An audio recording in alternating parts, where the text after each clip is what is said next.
మూకం కరోతి వాచాలం పంగుం లంఘయతే గిరిం యత్కృపాతమహం వందే పరమానందమాధవం.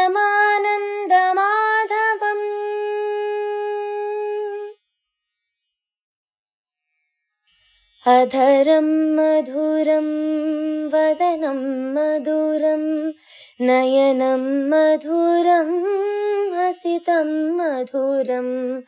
అధరం మధురం వదనం మధురం నయనం మధురం హసితం మధురం. హృదయం మధురం గమనం మధురం మధురాధిపతేరఖిలం మధురం. వచనం మధురం చరితం మధురం వసనం మధురం వలితం మధురం. చలితం మధురం భ్రమితం మధురం మధురాధిపతేరఖిలం మధురం.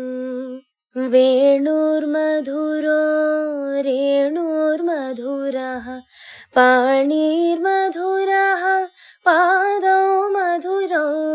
వేణుర్మధురో రేణుర్మధురః పాణిర్మధురః పాదౌ మధురౌ.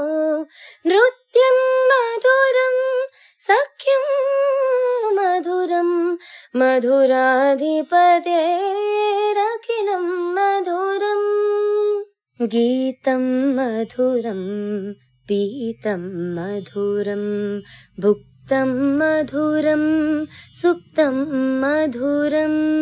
గీతం మధురం పీతం మధురం భుక్తం మధురం సుప్తం మధురం. రూపం మధురం తిలకం మధురం మధురాధిపతేరఖిలం మధురం. కరణం మధురం తరణం మధురం హరణం మధురం స్మరణం మధురం. కరణం మధురం తరణం మధురం హరణం మధురం స్మరణం మధురం. వమితం మధురం శమితం మధురం మధురాధిపతేరఖిలం మధురం. శ్రీ శ్రవణ ఛానల్కి శ్రోతలందరికీ కూడాను మరొకసారి స్వాగతం. నిన్న విష్ణువు నేను భూదేవిని రక్షిస్తాను, భూమి మీద నేను జన్మించి అనేక మంది రాక్షసులు మానవ జన్మ ఎత్తున్నారు కాబట్టి వాళ్ళందరినీ చంపుతాను అంటూ చెప్పారనమాట. ఆ తర్వాత విష్ణుదేవుడికి అందరూ కూడాను జేజేలు పలికారు. లోకపితామహుడు ఈ బ్రహ్మదేవుడు జీవుల జననాల నిర్ణాయకుడు. నేను ఏ రీతిలో అవతరించాలో ఇతడు చెప్తే నేను అలాగే భూలోకంలో జన్మిస్తాను అన్నారు విష్ణు. అతని మాటలకు ఒక క్షణం మౌనం వహించాడు బ్రహ్మదేవుడు.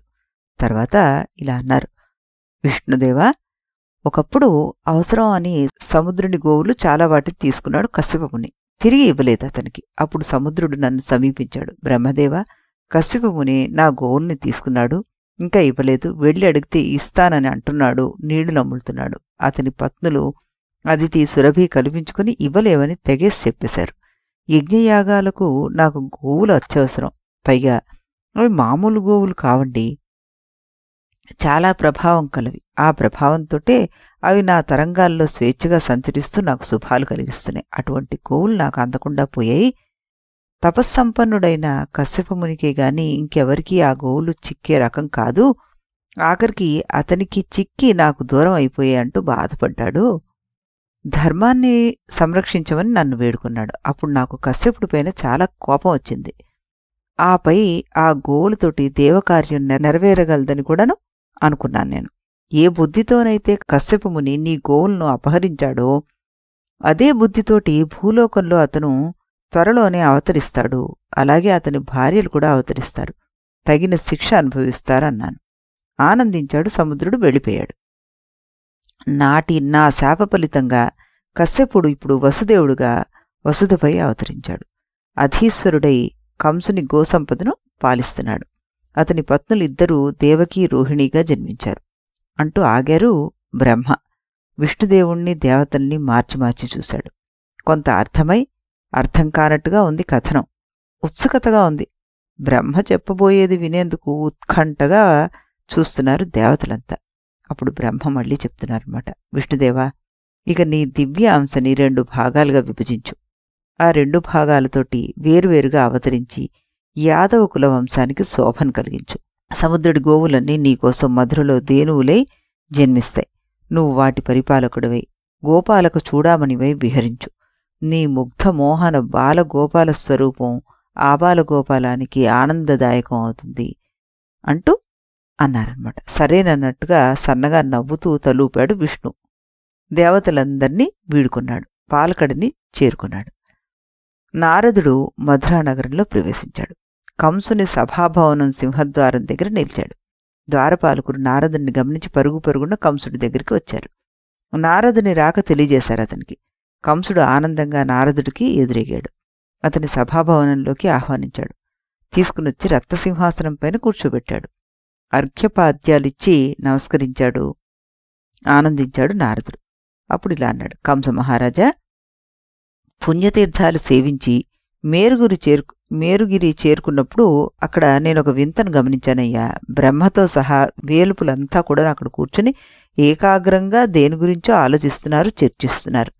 నేను జాగ్రత్తగా ఆ మాటలు విన్నాను. నీ సంహారానికి వారంతా సిద్ధమవుతున్నారు అంటూ చెప్పాడు. మహాముని అంటూ ఆగ్రహ ఆందోళనను వ్యక్తం చేశాడు కంసుడు. ఆగు అన్నట్టు సైగ చేశాడు నారదుడు. మళ్ళీ చెప్పడం మొదలుపెట్టాడు. నీ పెద్ద తండ్రి కుమార్తె దేవకీదేవి 8వ గర్భం నీ దారుడు మృత్యుహేతు కూడా అవుతుంది. ఇందులో ఇసుమంత కూడా అనుమానం లేదు సుమా. దేవకీదేవి గర్భావాసం నుండి అవతరించే మహనీయుడు, దేవతలకు ఆప్తుడు, అఖిలాధారుడు, సమస్త లోకస్వరూపుడు. అతడెవరన్నది నేను నీకిప్పుడు చెప్పలేను. త్వరలోనే అన్నీ నువ్వే తెలుసుకుంటావు అన్నాడు. కసిగా కోపంగా చేతులు నలుచుకుంటూ చూశాడు కంసుడు. ఈ క్షణం నుంచి నిన్ను నువ్వు కాపాడుకోవోయే. అలాగే నీ ఐశ్వర్యాన్నంతా దానధర్మాల కోసం యథేచ్ఛగా భోగాల కోసం ఖర్చు చేసేయి. ఇప్పుడిదే నీ కర్తవ్యం. నీ మీద ప్రేమతోనే నీకిదంతా చెప్పాను. అన్యథా భావించకు నువ్వు అన్నాడు నారదుడు. అక్కడ్నుంచి నిష్క్రమించాడు. నారదుడు అక్కడ్నుంచి నిష్క్రమించేంతవరకు ఊరుకున్నాడు కంసుడు. అతడిని అటు పంపి సభాసదుల్ని చూసి వికటాట్టహాసం చేసి గొంతెత్తి గర్జించాడిలా. 10 మందితో పరిచయం ఉన్నదని, చాకచక్యం కలవాడినని ఈ నారదుణ్ణి చేరదీస్తే ఇలా మాట్లాడతాడేంటి? నా బలపరాక్రమాలు తెలియకే మాట్లాడుతున్నాడా? తెలిస్తే ఇలా మాట్లాడేవాడు కాదు. ఆ బ్రహ్మాది దేవతల్ని కూడా నేను గడ్డిపోచకన్నా హీనంగా చూస్తానన్నది ఈ నారదుడికి తెలియదనుకుంటా. ముల్లోకాల్లోని వారు నా వైపు కన్నెత్తి చూడగలరా? చూసి జీవించగలరా? నాకు కోపం రాకూడదు. వచ్చింది అంటే ఈ భూతలిని నా కర్కస పాదఘాతాలతోటి పిండి పిండి చేసేస్తాను. స్వర్లోకాన్ని, దిక్కుల్ని నా పిడికిటి పోట్లతోటి తుత్తునీల్ని చేస్తాను. గట్టిగా కేకేస్తే చాలు, సూర్యచంద్రుడు, వాయుదేవుడు గజగజ వణికిపోతారు. కొండలు పగిలినా, సముద్రాలు ఇంకినా నా పరాక్రమం ఆగదు. ఆగదుగాక ఆగదు అన్నగానే వెంటనే సభాసదులందరూ కూడాను ఆగదుగాక ఆగదు అన్నారు. అందరూ కంసుడికి జేజేలు పలికారు. కాసేపు మౌనం వహించాడు కంసుడు. తర్వాత మళ్లీ సభలో ప్రముఖులను ఉద్దేశించి ఇలా మాట్లాడాడు. నారదుడు కలహశీలుడు. అతను కాలు నోరు నిలవదు. అక్కడ ఇక్కడ తిరుగుతూ ఉంటాడు. నోటికి వచ్చినట్లుగా మాట్లాడే విరోధాలను కలుగజేస్తాడు. యుద్ధాలు రేకెత్తిస్తాడు. అది ఆ బక్క తాపసికి వినోదమేమో అని ఆగాడు కంసుడు. ఆలోచనలో పడ్డాడు. కాసేపు ఆలోచించి మళ్ళీ చెప్పాడు. ఏది ఏమైనా నారదుడి మాటలు కొట్టిపారేయడానికి వీల్లేదు. జాగ్రత్త పడక తప్పదు. మన అరిష్టకేసి, ప్రళంబుడు, ధేనుకుడు, పూతన, కాళీయుడు మొదలైన వాళ్ళందరినీ హెచ్చరించాడిలా. యదువంశం వల్ల, యాదవ వంశం వల్ల మనకు అపాయం రానున్నదని నారదుడు చెప్పాడు కాబట్టి ఆ వంశ విరోధులు మనకు తారసిల్లితే అక్కడికక్కడే మట్టుబెట్టండి. అలాగే నారదుడిని మాటలు పట్టుకుని మీరంతా భయపడాల్సిన అవసరం లేదు. ఎప్పటిలాగే భోగాల పారవస్యంతో మైమరిచి సుఖించండి మీరంతా కూడాను. నన్ను నమ్ముకున్న వారికి ఎలాంటి ఆపద రాదు, రానివ్వను అన్నాడు కంసుడు సభ చాలించేశాడు. అంతఃపురానికి చేరుకున్నాడు. అక్కడ ఆప్తులందర్నీ చేరదీశాడు. వాళ్ళకి ఇలా చెప్పాడనమాట. ఈ రోజు నుంచి మీరంతా దేవకీదేవిని ఒక కంట కనిపెట్టండి. అలాగే వసుదేవుడి యొక్క ఆనుపాలను కూడా గమనిస్తూ ఉండండి. దేవకి గర్భం దాల్చిందని తెలిస్తే వెంటనే నాకు తెలియచేయండి. నెలలు లెక్కపెట్టి మరీ చెప్పండి. నా హితం కోరిన వారైతే క్షణక్షణం అప్రమత్తంగా ఉండండి. ఈ విషయం రెండో కంటికి తెలియకూడదు. మంత్రతంత్రాలతోటి, రకరకాల ఔషధాలతోటి, ఉపాయాలతోటి, గట్టి పట్టుదలతోటి తరబెట్టిన పని ఏదైనా సరే నెరవేరకుండా పోదు. ఆ భగవంతుడు కూడా దాన్ని అడ్డుకోలేడు. వాళ్ళతో అనగానే వాళ్ళు అవును అన్నట్టుగా తల్లూపేట. దేవకీ గర్భ విధ్వంసం తప్పదు. తనని ఎదిరించేవాడు పుట్టడు, పుట్టబోడు అనుకున్నాడు కంసుడు. ధైర్యంతో గుండెల మీద చేతులు వేసుకుని నిద్రపోయాడు. కంసుని సభాభవనం నుంచి నిష్క్రమించాడు నారదుడు. నేరుగా వచ్చి విష్ణుదేవుడిని సందర్శించాడు. కంసునికి కలత కలిగించిన విషయం విష్ణుదేవుడికి వివరించాడు. అలాగే కంసుని నీచ కార్యాచరణ అంతా కూడా అతనికి చెప్పాడు. అంతా విన్న విష్ణుదేవుడు నర్మగర్భంగా నవ్వాడు. వెళ్ళిరా అన్నట్టు నారదుడిని చూశాడు. నారదుడు వెళ్ళిపోయాడు. నారదుడు అటు వెళ్ళగానే ఇటు విష్ణుదేవుడు దీర్ఘాలోచనలో పడిపోయాడు. కంసుని దుష్టోపాయాలని ఎదుర్కొని భూతలంపై తాను అవతరించాలి. ఉన్న అవకాశాలేమిటి, అక్కడికి వచ్చేదేమిటి అన్నది ఆయన ఆలోచించడం మొదలుపెడితే ఒక ఆలోచన తట్టిందిట. పూర్వకాలంలో కాలనేమి కుమారులు షట్గర్భులు అన్నవారు బ్రహ్మదేవుడి కోసం తీవ్రంగా తపస్సు చేశారు. చెట్టు చేమల వల్ల గాని, పక్షుల వల్ల గాని, మరి ఏ ఇతర ప్రాణుల వల్ల గాని వారికి మృతి చెందకూడదు. ఆ వరాన్ని సాధించాలి. బ్రహ్మ ప్రత్యక్షమైతే ఆ వరం కోరుకునేందుకు అనేక ఏళ్లపాటు తపస్సు చేశారు వాళ్ళు. ఆ సంగతి చారుల వల్ల హిరణ్యకశిపుడు తెలుసుకున్నాడు. తెలుసుకుని వాళ్ల మీద మండిపడ్డాడు. కులశ్రేష్ఠుణ్ణి నేనుండగా ఎవరికోసమో మీరు తపస్సు చేస్తున్నారు? సహించరానిదిది. అందుకు శిక్షగా మీరు మీ కన్న తండ్రి చేతుల్లోనే మరణిస్తారు. ఇది నా శాపం అన్నాడు. అక్కడితో ఊరుకోలేదు. ఆ ఆరుగురిని కడలి గర్భంలో తొక్కిపెట్టేశాడు. ఇప్పుడు ఆ ఆరుగురి ఆత్మల్లో ప్రవేశించాల్సిందిగా యోగమాయను ఆదేశించడంలో అర్థం ఉందనుకున్నాడు విష్ణు. అతనికి ఆ ఆలోచన కలగడం ఆలస్యం. యోగమాయ ప్రత్యక్షమైంది. చేతులు జోడించి నమస్కరించి నిలబడింది. ఆజ్ఞ అంది. యోగమాయ, నువ్వు ఇప్పుడు ఒక దేవకార్యం నిర్వహించాలి. దీనిని నువ్వు నిర్వహించగలిగితే అమరులే కాదు, మునీశ్వరులందరూ ఆశ్చర్యపోయేలాగా నీకు ఒక సమున్నత పదాన్ని ప్రసాదిస్తాను అన్నాడు విష్ణుదేవుడు. ఆజ్ఞ అంది యోగమాయ. కడలి గర్భంలో ఉన్న రాక్షసులు షడ్గర్భులకు నువ్వు మోహావేశం కలిగించాలి. కలిగించి వారిని దేవకీదేవి గర్భంలో ప్రవేశపెట్టాలి. జన్మించిన మరుక్షణం ఆ ఆరుగురిని కంసుడు నిర్దాక్షిణ్యంగా నరికివేస్తాడు. వారి మరణం తర్వాత నా దివ్యాంశ దేవకీదేవి గర్భంలో ప్రవేశిస్తుంది. అప్పుడు ఆ దివ్యాంశను సమాకర్షించి దాన్ని నువ్వు రోహిణీదేవి గర్భంలో నిక్షిప్తం చేయాలి. నువ్వు అలా చేసిన పక్షంలో ఆ దివ్యాంశే నాకు అన్నగా అవతరిస్తాడు. కంసుడి భయంతోనే దేవకీదేవికి గర్భస్రావం జరిగిందని అందరూ అనుకుంటారు. కాని దాన్ని నువ్వు రోహిణీదేవి గర్భంలో నిక్షిప్తం చేసినట్టుగా అక్కడెవరికీ తెలీదు అంటూ ఆగాడు విష్ణుమూర్తి. తరువాత అంటూ అడిగింది యోగమాయ. తరువాత నేను దేవకీదేవి అష్టమ గర్భంలో ప్రవేశిస్తాను. అదే సమయంలో నువ్వు యశోదాదేవి గర్భంలో ప్రవేశించాలి. కొన్నాళ్లకు అష్టమీ తిథి చివరిలో నవమి ప్రారంభంలో అర్ధరాత్రి వేళ ఇద్దరం జన్మిస్తాం. అప్పుడు వినిమయం జరుగుతుంది. అది అత్యంత గోప్యంగా జరుగుతుంది. దాన్ని గ్రహించలేని కంసుడు నీ కాళ్ళు పట్టుకుని నేను రాతి మీదికి విసిరి కొడతాడు. అతను విసిరి కొట్టగానే నా అనుగ్రహం వల్ల నువ్వు ఆకాశానికి ఎగిసిపోతావు. నా ప్రభావంతోటి నీకు నల్లని రంగు వచ్చేస్తుంది. నిండు జాబిల్లి లాంటి మోమ వస్తుంది. శార్గము, చక్రము, గద, ఖడ్గము, పద్మము, మధుపాత్ర, ముసలము, శూలంతోటి 8 చేతులు వచ్చేస్తాయి. తర్వాత నువ్వు సిద్ధచారణ గణాలకు ఆనంద సంధాయినివై మహావైభవంతోటి స్వర్లోకానిలో ప్రవేశిస్తావు. ఎదురొచ్చి నిన్ను దేవేంద్రుడు ఆహ్వానిస్తాడు. అక్కడికి అర్ఘ్యపాత్యాలతోటి పూజలతోటి గౌరవిస్తాడు. నిన్ను భువనాలన్నిటికీ నువ్వు శక్తిస్వరూపుణ్ణి చేస్తాడు. ఆనాటి నుంచి నువ్వు నాకు ఈ దేవేంద్రులకి చెల్లిలివై కౌశికి అన్న పేరుతోటి వింధ్యాద్రిపైన నివసిస్తావు. అక్కడ శుంభు నిశుంభులను సంహరిస్తావు. నిన్ను ధృతి, కాంతి, శ్రీవిద్య, సన్మతి, మతి, సంధ్య, రాత్రి, ప్రభ, శాంతి, కాళరాత్రిగా వ్యవహరిస్తూ మునీశ్వరులు ప్రస్తుతిస్తారు. కంసుని సంహరించేందుకు నేను అతని పశువుల కాపరినే కొంతకాలం వినోదిస్తాను అన్నాడు విష్ణుదేవుడు. సరే అన్నట్టుగా సన్నగా నవ్వి అదృశ్యమైపోయింది యోగమాయ. విష్ణుదేవుడు ఆదేశించినట్టుగానే ఆవిడ షడ్గర్భుల 6గురిని క్రమక్రమంగా దేవకీదేవి గర్భంలో ప్రవేశపెట్టింది. రాళ్ల మీదకి విసిరికొట్టి వాళ్ళని సంహరించాడు ఈ కంసుడు. కొద్ది రోజులు గడిచిపోయాయి. కొంతకాలానికి దేవకీదేవి 7వ గర్భం దాల్చింది. ఆ గర్భానికి 7వ నెల నిండకముందే విష్ణుదేవుణ్ణి సమాకర్షించింది యోగమాయ. సమాకర్షించి వ్రేపల్లెలో ఉన్న రోహిణీ ఉదరంలో ప్రవేశపెట్టింది. రోహిణీ ఉదరంలో 9 నెలలు నిండి బలరాముడు జన్మించాడు. అతన్నే సంకర్షణుడు అని అంతా వ్యవహరించారు. మరికొద్ది రోజులు గడిచాయి. అప్పుడు విష్ణుదేవుని దివ్యతేజోభాగము దేవకీదేవి 8వ గర్భంగా నిలిచింది.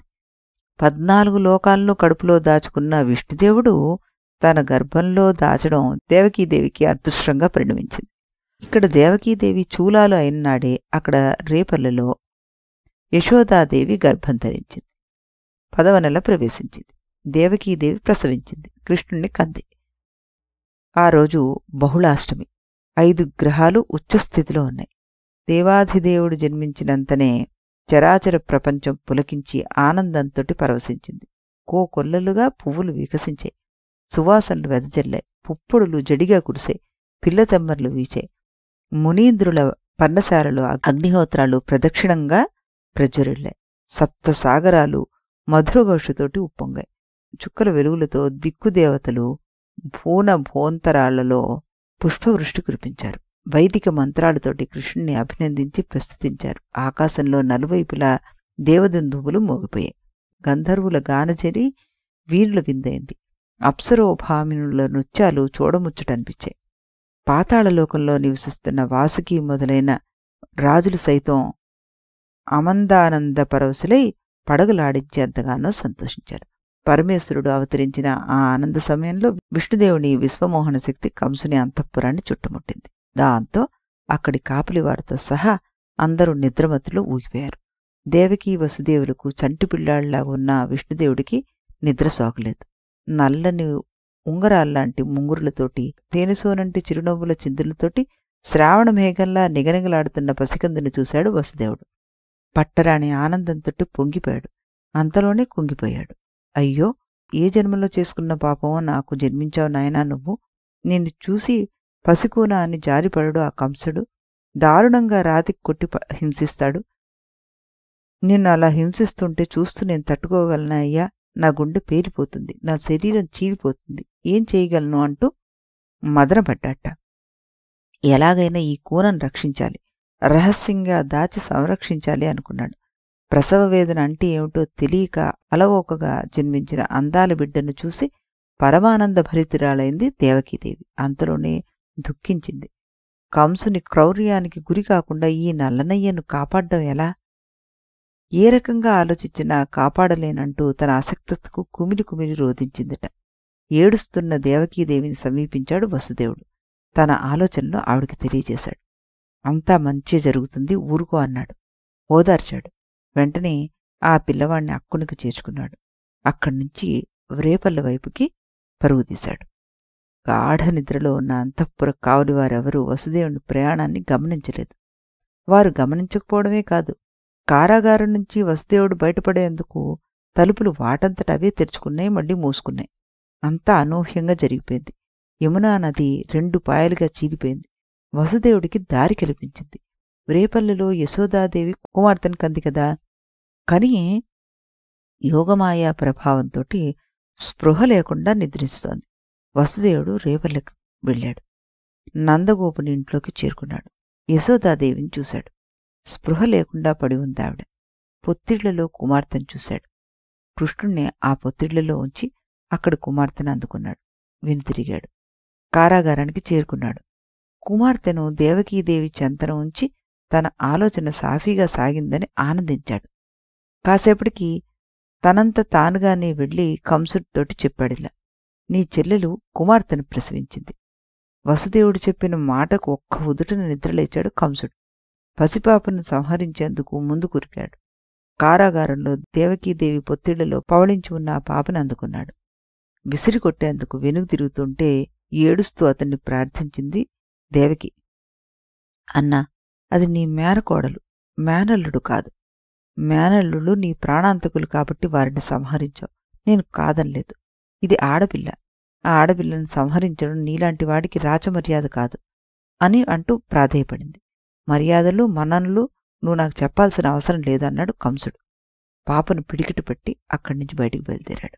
పాప ఏడుపు కంసుని క్రౌర్యం చూసిన అంతఃపుర స్త్రీలంతా ఆహాకారాలు చేశారు. బలివితర్ధిని సమీపించాడు కంసుడు. చేతిలోని పాపను కసిగా కోపంగా చూశాడు. పైకెత్తి బలాన్నంతా ఉపయోగించి విదర్ధి మీదకి విసిరాడు. విదర్ధి మీద పడి నెత్తుటి ముద్ద అవుతుందనుకున్న పాప విదర్ధిని అంటలేదు సరికదా, ఆకాశానికి ఎగిసింది. ఎగిసి శంఖం, చక్రం, గద ఆదిగా రకరకాల ఆయుధాలతోటి 8 బాహువులతోటి దివ్యస్వరూపంతోటి ప్రత్యక్షమైంది. ఆమె చుట్టూ సిద్ధులు, చారుణులు పరివేష్టించారు. భయభక్తులతోటి స్తోత్రాలు ఆరంభించారు. అయినా శాంతించలేదావిడ. దిక్కులు పెక్కటిల్లేట్టుగా వికటాట్టహాసం చేసింది. తర్వాత కెంపుల్లాంటి కళ్లతోటి కంసుణ్ణి చూసి హెచ్చరించిందిలా, ఓరీ దురాత్మ! దేవకీదేవి కడుపున పుట్టిన చిరుత పాపలందర్నీ విసిరికొట్టి వధించావు నువ్వు. ఆడబిడ్డని చూడక నన్ను కూడా ఇలా వధించాలనుకున్నావా? ఇక నీ ఆటలు సాగవు.